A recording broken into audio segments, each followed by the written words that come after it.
बाहेरच्या आवाजाने मला जाग आली. डोळे जड होते, पण दारावर कुणीतरी जीव खाऊन धडका मारत होतं.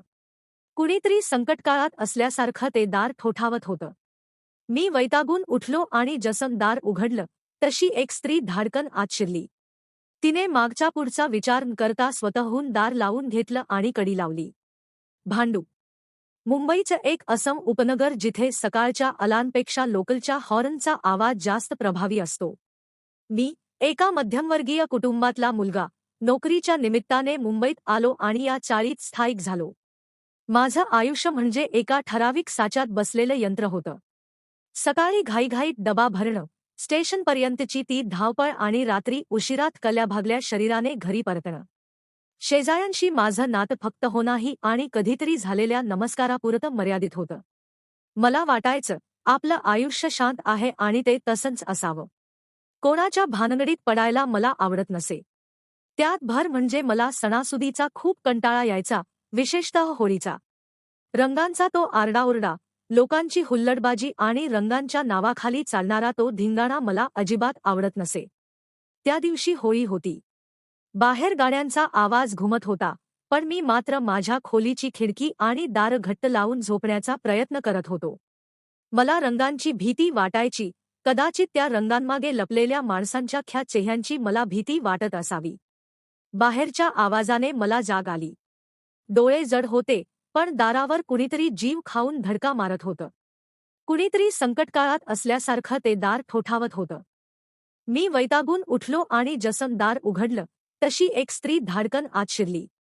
तिने मागच्या पुढचा विचार न करता स्वतःहून दार लावून घेतलं आणि कडी लावली.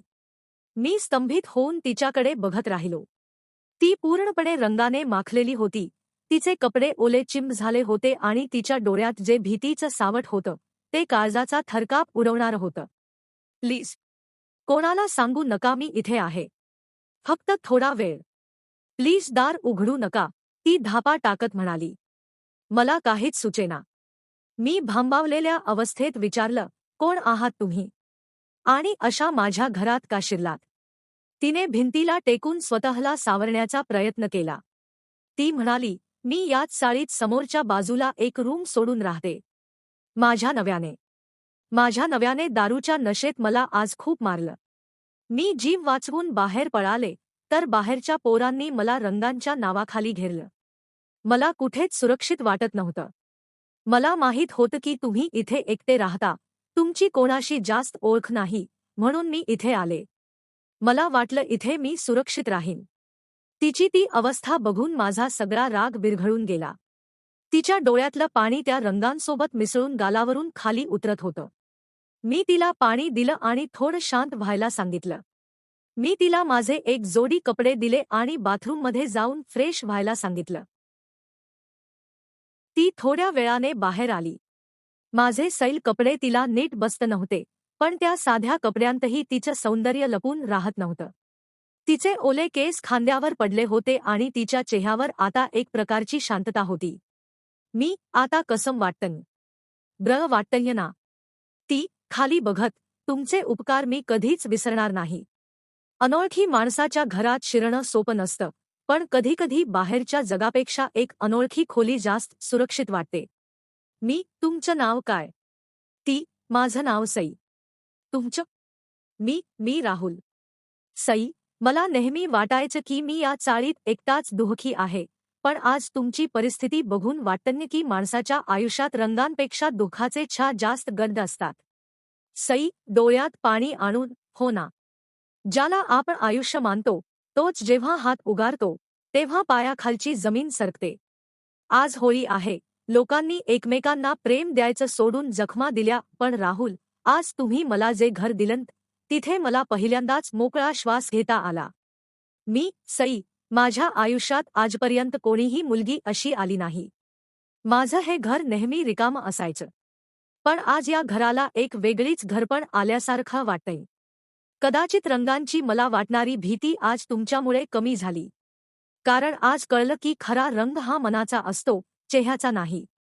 सई, हळूच हसून, तुमचे डोळे खूप प्रामाणिक आहेत. जेव्हा मी इथे आले, तेव्हा मला खूप भीती वाटत होती, पण तुमच्या शांत स्वभावामुळे माझं मन शांत झालं. राहुल, कधीकधी आयुष्य आपल्याला अशा वळणावर आणून सोडतं जिथे आपल्याला सर्वात कमी अपेक्षा असते तिथेच सर्वात जास्त आधार मिळतो. आम्ही बोलत असतानाच बाहेरून पुन्हा आरडाओरडा ऐकू आला. सईचा नवरा विनायक तिथे आला होता. तो दारूच्या नशेत ओरडत होता, कुठे गेली ती?